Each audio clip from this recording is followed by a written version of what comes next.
Hello class 10th, welcome to my channel. हम कर रहे हैं how to organise reproduce chapter. और लास्ट क्लास में हमने देख लिया था कि if fertilisation is not occur in a female body then how menstrual cycle occur, है ना। एग का फॉर्मेशन होता है हर महीने। एक एग जो है फीमेल वजाइना में ओवरी के थ्रू क्या होता है, निकलता है, मैच्योर होता है, फेलोपियन ट्यूब में जाता है। और अगर फर्टिलाइजेशन नहीं होता है तो उसका रिजल्ट क्या होता है, उसका रिजल्ट होता है मेंस्ट्रुअल साइकिल। ये हमने देख लिया था। आज हम लोग पढ़ेंगे कि ह्यूमन बीइंग में if fertilisation is occur then what happen. जब फर्टिलाइजेशन का प्रोसेस हो जा रहा है ह्यूमन बीइंग में, उसके बाद क्या होता है। तो आज का हमारा टॉपिक है fertilisation and development of embryo in a human. So before discussing all the thing, I want you must see this video very carefully.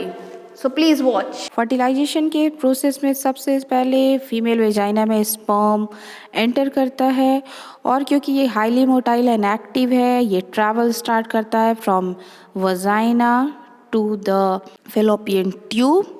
Millions of sperms एक साथ क्या कर रहे हैं, एंटर करते हैं। बस उनमें से कुछ ही होते हैं जो एग तक पहुंच पाते हैं। यहाँ पर हो रहा है ओवुलेशन का प्रोसेस। ओवरी से ओवम रिलीज हो रहा है और फेलोपियन ट्यूब क्या कर रहा है, उसको कैप्चर कर रहा है और अपने अंदर ओवम को बिल्कुल ही क्या करता है, सुरक्षित रखता है।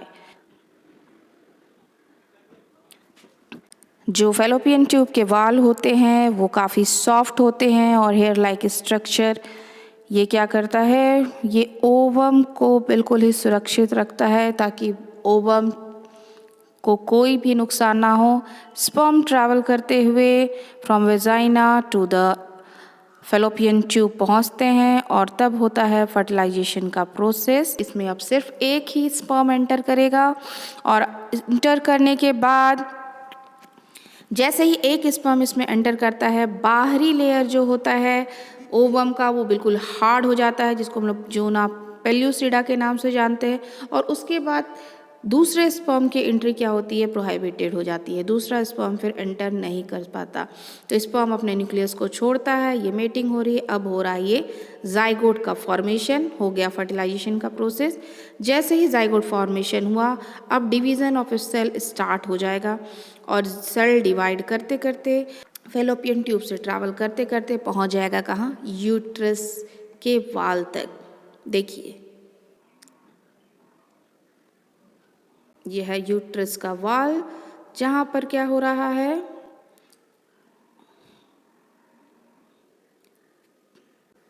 फर्दर डिवीज़न हो रहा है और एम्ब्रायो डेवलप कर रहा है। और ये यूटेरिन वॉल में, यूट्रस के वॉल में एम्बेडेड हो गया। This process is called implantation. अब यहीं पर 9 महीने बच्चे का फॉर्मेशन होगा, फीटस डेवलप करेगा। तो धीरे धीरे फीटस का डेवलपमेंट स्टार्ट हो जाता है और ये चेंज हो जाता है एक डेवलप बेबी में आफ्टर 9 मंथ। और फिर धीरे धीरे सारे जो एम्ब्रायो के पार्ट्स होते हैं, सारे अंग धीरे धीरे डेवलप करने लगते हैं। और जब हमें सारे अंग पता चलने लगते हैं तब हम लोग इसको फिटस के नाम से जानते हैं।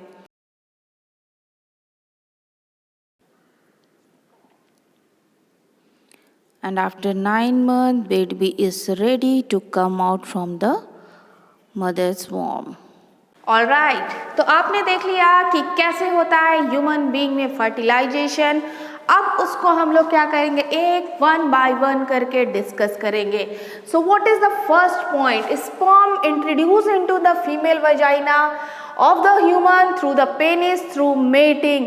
मेटिंग के प्रोसेस में क्या करता है, अपने पेनिस के थ्रू मेल वजाइना में स्पर्म को छोड़ देता है। अब ये स्पर्म जो है वो कहाँ पहुँचता है, यहाँ जब मैच्योर एक फेलोपियन ट्यूब में है, ये क्या करेगा, इस रास्ते के साथ जाएगा और अब होगा फर्टिलाइजेशन का प्रोसेस।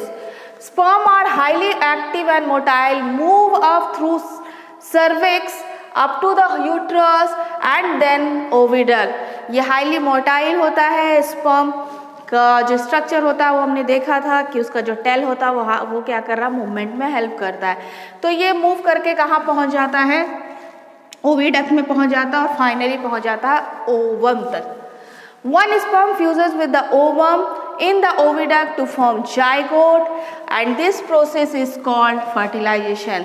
तो मिलियंस ऑफ स्पर्म वजाइना में छोड़े जाते हैं जिसमें सिर्फ एक ही स्पर्म एंटर कर पाता है, किसमें, ओवम में एंटर करता है। और जैसे ही वो ओवम में एंटर करता है ओवम के बाहर का कवरिंग हार्ड हो जाता है जिससे और कोई भी स्पर्म उसमें एंटर नहीं कर सकता और तब होता है फर्टिलाइजेशन का प्रोसेस और उसके बाद बनता है zygote. The zygote divide rapidly by mitosis and moves down slowly in the oviduct to form embryo. अब जैसे ही यहाँ पर फर्टिलाइजेशन हो गया, स्पर्म आया, फर्टिलाइज हो गया, अब जाइगोट फॉर्मेशन हो गया। अब ये जाइगोट कंटिन्यूसली क्या हो रहा, माइटोसिस सेल डिवीजन प्रोसेस से डिवाइड होना स्टार्ट होता है, 2 स्टेज 4 स्टेज, और ये पहुंच जाता है कहाँ पर, यूट्रस में पहुंच जाता है। यूट्रस में पहुंचने के बाद अब ये क्या होगा, एम्ब्रायो बन चुका है। अब ये क्या हो रहा है, यहाँ पर यूटेरिन वॉल में एम्बेडेड होगा। तो next point is the embryo embedded into the thick lining of uterus is called implantation. अब ये क्या करेगा, इस यूट्रस के थिक लाइन में इम्प्लांट हो जाएगा। इस प्रोसेस को कहते हैं हम लोग इम्प्लांटेशन। सो एक disc like special tissue develops between uterus wall and the embryo. अब इस एम्ब्रायो और इस वॉल के बीच में एक डिस्क लाइक स्ट्रक्चर फॉर्म होगा जिसको कहते हैं हम लोग प्लाजेंटा। और इसी प्लाजेंटा के थ्रू क्या होगा, the foetus are connected to the placenta in the mother's body through umbilical cord. पहले आप लोग ये फिगर देखिए, ये है बच्चों प्लेजेंटा। ये जो पार्ट दिख रहा है आप लोग को, ये है प्लेजेंटा का पार्ट, और यहीं से ये देखिए एम्बिलिकल कॉर्ड की थ्रू मदर्स वॉर्म से जो बेबी है वो जुटा रहता है, और यहीं से इन्हें सारे न्यूरिशमेंट मिलते हैं। जो भी चीज़ों को ट्रांसफ़र करना होता है ये इसी के थ्रू ट्रांसफ़र करते हैं। तो देखा आपने किस तरह से प्लाजेंटा फॉर्म होता है और एम्बिलिकल कॉर्ड से मदर्स बॉडी से क्या होता है, एम्ब्रायो कनेक्ट होता है। अब ये वो स्टेज है जहाँ पर जो एम्ब्रायो था उसके कुछ पार्ट्स हमें समझ में आने लगे हैं, मतलब हाथ पैर मुंह ये सब पता चलने लगता है। अब इस एम्ब्रायो को हम लोग कहते हैं क्या, फिटस। जब बॉडी पार्ट्स डिफ्रेंशिएट हम लोग कर सकते हैं, और ये होता है कब का समय, after 8 week. After 8 week zygote formation से 8 वीक के बाद फीटस फॉर्मेशन क्या होता हो जाता है। So the foetus connected to the placenta in mother's body through the umbilical cord and through 8 the requirement of the developing fetus are made from the mother's body। Mother's body से जो भी nutrient लेना है, exchange of nutrient, oxygen, waste को, तो ये mother's body के through क्या हो रहा है, एक्सचेंज होते रहता है। किसके थ्रू, एम्बिलिकल कॉर्ड के थ्रू ये एक्सचेंज होते रहता है मदर्स बॉडी में। तो ये प्लाजेंटा के अंदर होता है। The time period from the fertilisation up to birth of the baby is called gestation.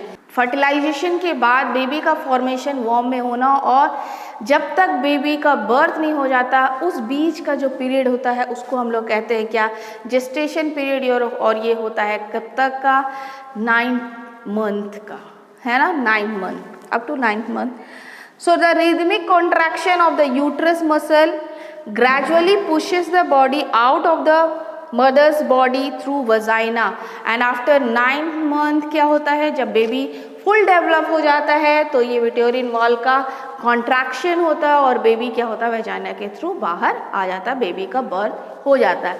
So this is the fertilisation and the development of embryo of a human, है ना।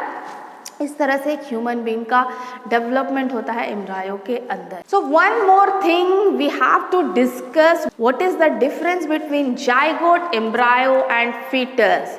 सो zygote, when the fertilisation occur between the ovum and sperm, then the formation of zygote is occur, okay। सो जब fertilisation का process होता है, after that क्या formation होता है, zygote का फॉर्मेशन होता है। और जाइगोट सेल्स फिर क्या होते हैं, फर्दर डिवाइड करने लगते हैं। जब ये डिवाइड करने लगते हैं और आकर मदर्स वॉर्म में, ये यूटेरिन वॉल में एम्बेडेड होते हैं, उस वक्त अब हम लोग इसको एम्ब्रायो कहते हैं। और एम्ब्रायो फॉर्मेशन हो जाने के बाद बॉडी का डेवलपमेंट स्टार्ट हो जाता है और आफ्टर 8 वीक बॉडी के parts we can differentiate the body parts of the baby, and this time it is called a fetus. All right, then we have completed this topic, and the next topic is contraceptive methods or birth control. Thank you.